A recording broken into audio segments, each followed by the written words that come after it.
خواتین و حضرات، تاریخ اسلام ایسے واقعات سے بھری پڑی ہے جہاں پہ مسلمانوں کی جرت و بہادری اور ایثار کی کئی مثالیں ملتی ہیں۔ تاریخ اسلام میں کچھ واقعات ایسے ہیں جن کو کسی سطح بھی فراموش نہیں کیا جا سکتا۔ ایسے ہی ایک واقعہ ہے واقعہ کربلا کا بھی، جو اسلام کی بقا کا ضامن بنا اور اسلام کی سربلندی اور افتخار کا باعث بنا۔ دوستو، آج کی اس ویڈیو میں ہم واقعہ کربلا کے دوران پیش آنے والے ایک ایسے واقعے کی بات کریں گے جس سے یزیدی فوج کو دنیا میں ہی عبرت حاصل ہو گئی۔ خواتین و حضرات، اگر واقعہ کربلا کی بات کی جائے تو خانوادہ رسول صلی اللہ علیہ وآلہ وسلم، جن کے پاس فقط 72 جان نثاروں کا لشکر تھا اور مقابلے میں لاکھوں کی تعداد میں یزیدی فوج تھی، اس کے باوجود امام حسین کے لشکر نے ایمان کے جذبے سے سرشار ہو کر جس بہادری سے ظالم فوج کا مقابلہ کیا، اس کی کوئی نظیر نہیں ملتی۔ امام حسین نے یزید کے سامنے اپنے سر کو کٹانے کو ترجیح دی، لیکن اس کے ظلم کے سامنے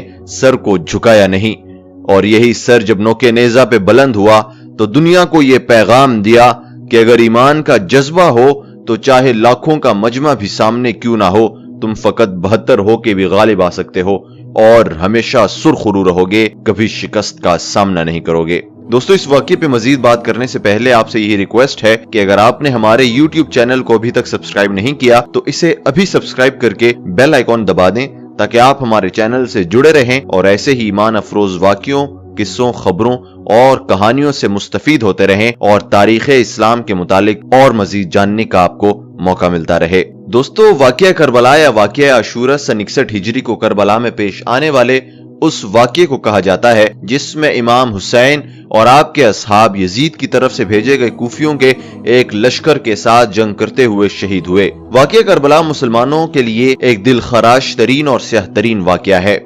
امام حسین نے 4 ماہ کے قریب مکہ میں قیام فرمایا۔ اس دوران کوفیوں کی طرف سے آپ کو کوفہ آنے کی دعوت نامے ارسال کیے گئے اور دوسری طرف سے یزید کے کارندے آپ کو حج کے دوران مکہ میں شہید کرنے کا منصوبہ بنا چکے تھے۔ اس بنا پہ آپ نے یزیدی سپاہیوں کے ہاتھوں قتل کے اندیشے اور اہل کوفہ کے دعوت ناموں کو پیش نظر 8 ذی الحجہ کو کوفہ کی جانب سفر اختیار کیا۔ کوفہ پہنچنے سے پہلے آپ کوفیوں کی عہد شکنی اور مسلم کی شہادت سے آگاہ ہو چکے تھے، جنہیں آپ نے کوفہ کے حالات کا جائزہ لینے کے لیے کوفہ روانہ کیا تھا۔ تاہم آپ نے اپنا سفر جاری رکھا اور یہاں تک کہ حر ابن یزید نے آپ کا راستہ روکا تو آپ کربلا کی طرف چلے گئے، جہاں کوفہ کے گورنر عبید اللہ بن زیاد کی فوج سے آمنا سامنا ہوا۔ دوستو، اس فوج کی قیادت عمر بن سعد کر رہے تھے۔ 10 محرم روز عاشور کو دونوں فوجوں کے درمیان جنگ ہوئی، جس میں امام حسین، آپ کے بھائی عباس ابن علی اور شیر خوار علی اصغر سمیت بنی ہاشم کے 17 افراد اور 50 سے زائد اصحاب شہید ہوئے۔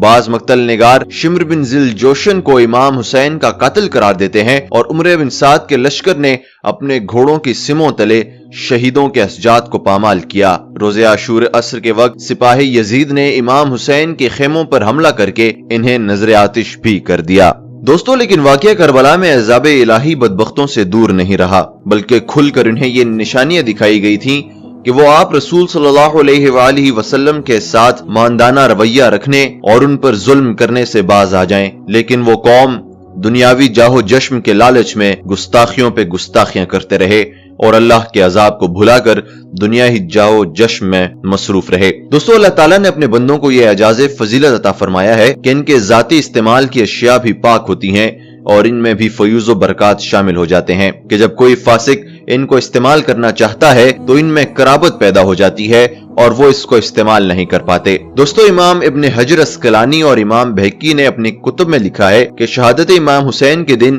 واقعہ نقل فرمایا ہے اور لکھا ہے کہ یزیدیوں نے جب آپ کو شہید کرنے کے بعد آپ کے لشکر سے ایک اونٹ کو پکڑا اور جشن کے طور پر اس کو ذبح کر کے پکایا۔ اس کے بارے میں امہ کی مختلف رائے ہیں جو کہ مختلف حقائق کی عکاسی کرتی ہیں۔ پھر جب اس کا گوشت کھانے لگے تو وہ جمے ہوئے خون کی مانند ہو گیا اور وہ اس کو چبا نہ سکے۔ دوستو، سوچنے اور سمجھنے کی باتیں ہیں کہ واقعہ کربلا میں یزیدی لشکر رحمت کا طلبگار کیوں نہیں رہا؟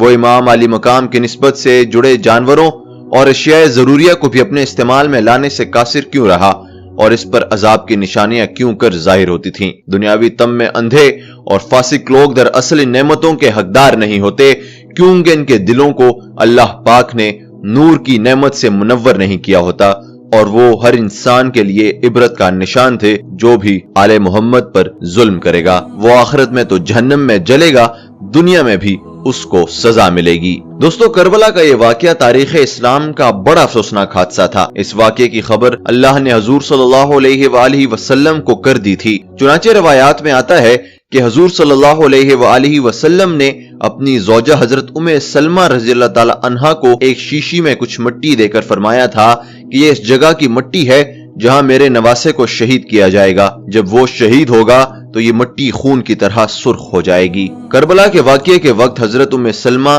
زندہ تھیں اور جس وقت امام حسین شہید ہوئے یہ مٹی خون کی طرح سرخ اور مائع ہو گئی تھی۔ اسلامی تاریخ کو کسی اور واقعے نے اس قدر اور اس طرح متاثر نہیں کیا جیسے سانحہ کربلا نے کیا۔ ان حضور صلی اللہ علیہ وآلہ وسلم اور خلفائے راشدین نے جو اسلامی حکومت قائم کی، اس کی بنیاد انسانی حاکمیت کے بجائے اللہ تعالیٰ کی حاکمیت کے اصول پر رکھی گئی۔ اس نظام کی روح شرعیت میں پنہاں تھی۔ دوستو، اسلامی تعلیمات کا بنیادی مقصد بنی نوع انسان کو شخصی غلامی سے نکال کر خدا پرستی،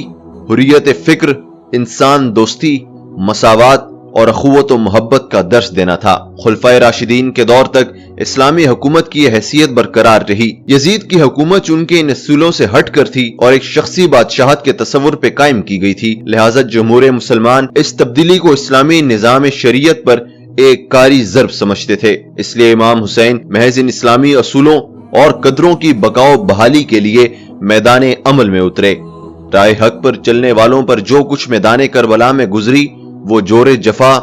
بے رحمی اور استبداد کی بدترین مثال ہے۔ دوستو، نواسہ رسول کو میدان کربلا میں بھوکا پیاسا رکھ کر جس بے دردی سے قتل کر کے ان کے جسم اور سر کی بے حرمتی کی گئی، اخلاقی لحاظ سے بھی تاریخ اسلام میں اولین اور بدترین مثال ہے۔ دوستو، یہاں یہ نقطہ قابل غور ہے کہ جب شخصی اور ذاتی مصالحہ ملی، اخلاقی اور مذہبی مصلحتوں پر حاوی ہو جاتے ہیں تو انسان درندگی کی بدترین مثال بھی پیش کرتے ہیں اور اس پر قادر بھی ہے، اور ایسی مثالوں سے تو یورپ کی ساری تاریخ بھری پڑی ہے۔ خواتین و حضرات، سانحہ کربلا تاریخ اسلام کا ایک شاندار اور زرعی باب ہے۔ یزید کی نامزدگی اسلام کے نظام شرعیت کی نفی تھی، لہٰذا امام حسین نے جس پامردی سے اور صبر سے کربلا کے میدان میں مصائب و مشکلات کو برداشت کیا، وہ حریت و جرت اور صبر و استقلال کی لازوال داستان ہے۔ باطل کی قوتوں کے سامنے سرنگوں نہ ہو کر آپ نے حق و انصاف کے اصولوں کی بالادستی، حریت فکر اور خدا کی حاکمیت کا پرچم بلند کر کے اسلامی روایات کی راج رکھ لی۔ دوستو، امام حسین کا یہ ایثار اور قربانی تاریخ اسلام کا ایک ایسا درخشندہ باب ہے جو رہروان منزل شوق، محبت اور حریت پسندوں کے لیے ایک اعلیٰ ترین نمونہ ہے۔ سانحہ کربلا آزادی کے اس جد و جہد کا نقطہ آغاز ہے جو اسلامی اصولوں کی بقا اور احیاء کے لیے تاریخ اسلام میں پہلی بار شروع کی گئی تھی۔ دوستو، اسی لیے مولانا محمد علی جوہر نے واقعہ کربلا کے لیے جو شعر کہا ہے کہ قتل حسین اصل میں مرگ یزید ہے، اسلام زندہ ہوتا ہے ہر کربلا کے بعد، اسلام زندہ ہوتا ہے ہر کربلا کے بعد۔ دوستو، اس شعر سے اندازہ لگایا جا سکتا ہے کہ اسلام زندہ ہی کربلا سے ہوتا ہے، کیونکہ اگر کربلا کا واقعہ پیش نہ آتا تو اسلامی روایات، اسلامی اقدار اور اسلامی تعلیمات جو حضور صلی اللہ علیہ وآلہ وسلم نے اپنی امت تک پہنچائی تھیں، وہ یزید کے دور حکومت میں شدید خطرے میں تھیں اور ان کی بقا کے لیے کسی شخص کو میدان عمل میں آنا بہت ضروری تھا۔ اس لیے خانوادہ رسول صلی اللہ علیہ وآلہ وسلم نے اپنا پورا گھر بار لٹا دیا، مگر اللہ کے تعلیمات اور اسلامی تعلیمات پر آنچ نہ آنے دی اور ایک فاسق، ایک ظالم اور ایک جابر حکمران کے سامنے بیعت نہ کر کے دنیا کو یہ پیغام دیا کہ چاہے جتنے بھی مشکل حالات ہوں، کبھی ظلم کے سامنے سر نہ جھکانا، بلکہ ہمیشہ ظالم کی مخالفت کرنا، مظلوم کی حمایت کرنا، اور جہاں بھی ظلم پہ وہاں پہ ظلم کے خلاف آواز بلند کرو، ظلم کے خلاف میدان عمل میں آؤ اور لوگوں کو یہ شعور دو کہ ظالم کا ساتھ دینے والا بھی ظالم ہے اور مظلوم کا ساتھ دینے والا بھی اللہ کی مہربانی اور اللہ کی رحمت کا حقدار ہے۔ دوستو، امید کرتا ہوں آج کی یہ ویڈیو آپ کو پسند آئی ہوگی اور آپ نے اس ویڈیو سے امام حسین کی بہادری، جان نثاری اور اللہ کی تعلیمات کی حفاظت کے لیے جو ان کا جذبہ تھا اس سے ضرور سبق حاصل کیا ہوگا، اور آپ بھی ظالم کے سامنے ڈٹ کر